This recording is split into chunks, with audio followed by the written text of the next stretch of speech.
kami! Ino ang administrasyong bangag! Bangag! Bangag!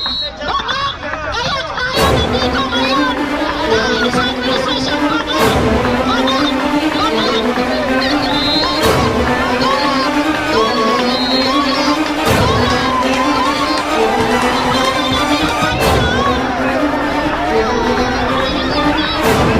Akain tayo nilang mag-inron! Sabay-sabay na managpan! Sabay-sabay na mamagay ng pagkamatay! Inron na lang ang katapat sa mga tao! Ano kinakatakot nyo? Boses lang ang meron kami! Wala kaming baril! Wala kaming granada! Wala kaming bomba! Boses lang! Pila! Pataanin nyo kami! Abante! Kala ko ba pinapatabi nyo yung mga tao? Ngayon papasok kami doon para tumabi kami! Ba't ayaw nyo kami pagbigyan? Samantalang itong mga putang magnanakaw, hindi nyo mahuli-huli! Samantalang itong putang presidente na ginagawang pot house, patsesyon ng Malacanang, hindi nyo mahuli-huli! Putang, ano bang bansa to? Padaanin nyo na kami! Protect and preserve the people! Padaanin nyo kami! Hindi kami manggugulo! Padaanin nyo kami! Tulak mga kababayan! Tulak! Walang kasalanan yung driver dyan pag tinulak nyo! Tulak! Tulak!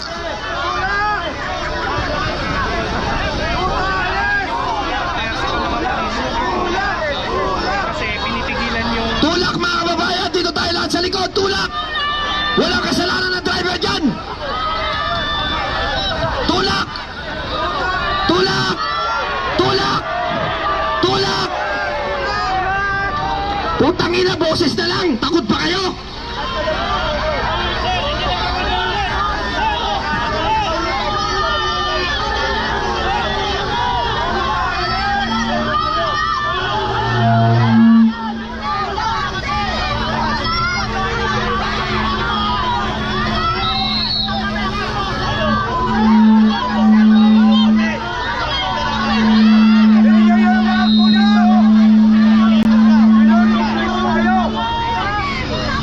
yung karapatan natin magsalita. Mga sir, ano ba ang problema? Alam naming pagod na kayo. Pagod na rin ang taong bayan. Bakit boses man lang? Pinagkakait nyo pa. Dinakawan na nga kami. Nakita naman ninyo. Pinagparti-partihan ang pera ng taong bayan. Inilagay sa maleta, itinratong parang basura. Putang ina naman! Gusto nyo igalang namin kayo, pero kaming taong bayan na nagpapasweldo sa inyo, hindi nyo man lang mabigyan ng pagkakataon na magpahayag ng damdamin. Anong klaseng bansa ba tayo?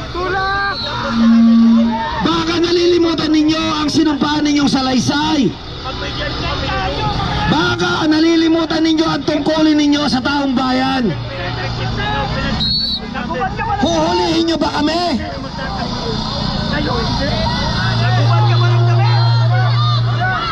Mga kababayan, papayag pa ba tayong inaapi? Papayag pa ba tayong ginaganito? Ang mga pulis na pinapasahod natin ay siyang nanggigipit sa atin. Papayag kayo? Pinoprotektahan ng mga magnanakaw. Papayag kayo?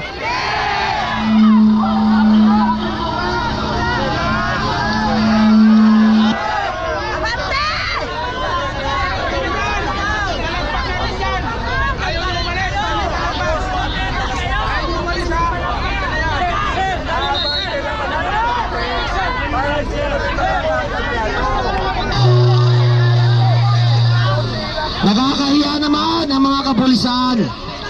Ang gaganda ng inyong mga uniforme at nagkikintaban ng inyong mga estrella. Pero yung taong bayan ngayon na nakikiusap nagsusumamo, na nagbibigay ng hapag sa inyong pamilya, Ayaw niyong padaanin. Pinoproteksyonan ninyo ang mga buhaya sa gobyerno. Mahiya naman kayo. Naiintindihan namin ang chain of command. Pero taong bayan na nasa harapan nyo ngayon, ang bread and butter ng ating gobyerno. Kailan ba kayo mamumulat? Hindi naman kami manggugulo. Papayag ba tayong ganito? Kanina pa tayo dito. Bakit hindi umuusad?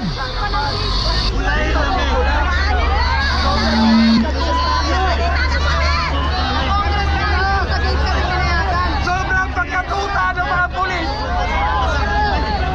News 5 pwede.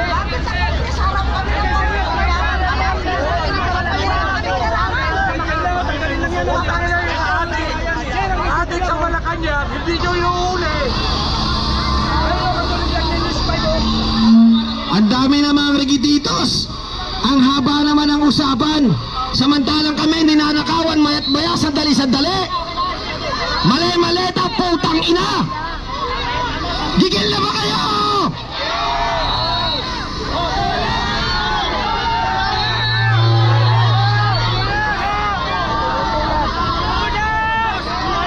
Paano kami tatabi? Kayo yung nagbabawal sa amin tumabi kami.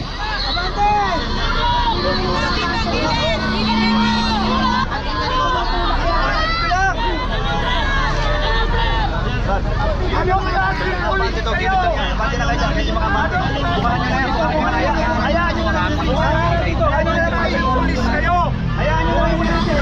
O, sabay-sabay tulak. 1, 2, 3. Tama na yung usapan sa harap. Hindi nyo na mapigilan ang taong bayan. Putang ina ng administrasyon na to. Wala kami dito ngayon. Kung wala din ang administrasyon, bakang. Putang ina, bakang. Bakang. Bakang. Bakang. Bakang. Bakang. Bakang. Bakang. Bakang. Bakang. Wala tayo dito ngayon. Kung matino ang administrasyon, bakang. Bakang. Bakang. Bakang. Kaya tayo nandito ngayon. Dahil sa administrasyon, bakang. Bakang. Bakang. Tulak. Tulak. Tulak. Tulak. Tulak. Tulak. Kasama natin ang Panginoon. Baka hintayin nilang maglingkol. Sabay-sabay na matakpan. Sabay-sabay na mamatay ang dapat mamatay. Oh, lingkol na lang ang katapat sa mga taong bakang. Mamatay na! Mamatay na ang mamatay. Maglingkol na para sabay-sabay nang mamatay ang mga bakang. Handa kaming mamatay nang dahil sa bayan natin. Sarili! Handa kaming mamatay sa bayan natin, Pilipinas! Patayin ang mga bangag! Magnanakaw! Magnanakaw! Magnanakaw! Ilagay na dyan, tama na yan. Okay na yan. Ilagay na dyan. O konti na lang, safe na yung mga taong bayan. Konting tulak pa. Wait na raw, okay na raw. Alam nyo, mga tropang kapulisan, mahirap ang sitwasyon ninyo. Naiintindihan namin. Pero sana intindihin nyo rin kami. Wala naman kayong dapat ikatakot. Wala naman kayong nakita mga barel. Wala kayong nakita mga granada dinamita. Wala naman mga molotov. Boses lang naman. Eh bakit pinoprotektahan nyo itong putang inang mga nandito sa loob? Lalo na itong mga putang inang NBI. At ang mga nidyang bayaran. Saan ka ba naman makakita? Utangin na nyo. NBI Director, mga aresto kasama si Villan, si Triades. Anong klaseng kahayupan yan? Yan, nag-iisa ng warrant. Ano yun?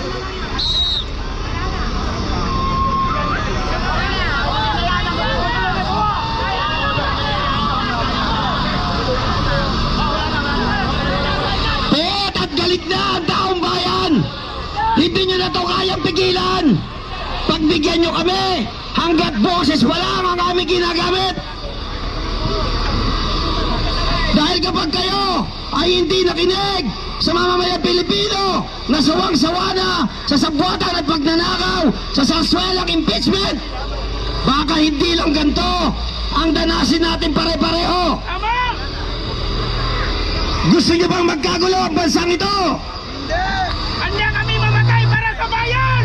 Nakadban tayo atin ito eh. Tayo nagpatayo nito eh. Ba't bawal tayo dito? Buwis ka dito! Buwis sa mga OFW!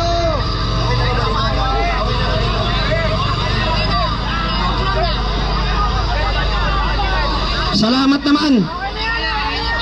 Salamat naman dahil sa pangungulit ng bread and butter ng bansang ito, mamamayang Pilipino, eh napilit natin na itulak ang sasakyan. Mabuhay ang Pilipinas!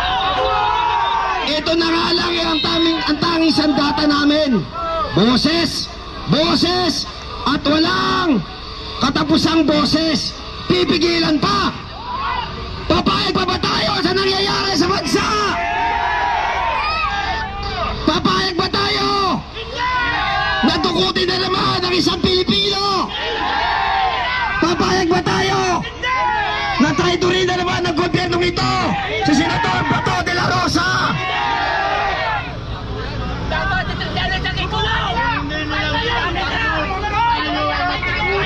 Mga kababayan, nandito tayo ngayong gabi sa harap ng Senado upang magtipon, magkaisa, ipakita ang suporta kay Senador Bato de la Rosa. Hindi bilang isang politiko, kung hindi bilang isang Pilipino, sapagkat bawat may isang mamamayan na binigyan ng mandato na bababuyin. Lahat tayo, ganun din ang gagawin. Papayag ba kayong arestuin at ikulong na walang kaso?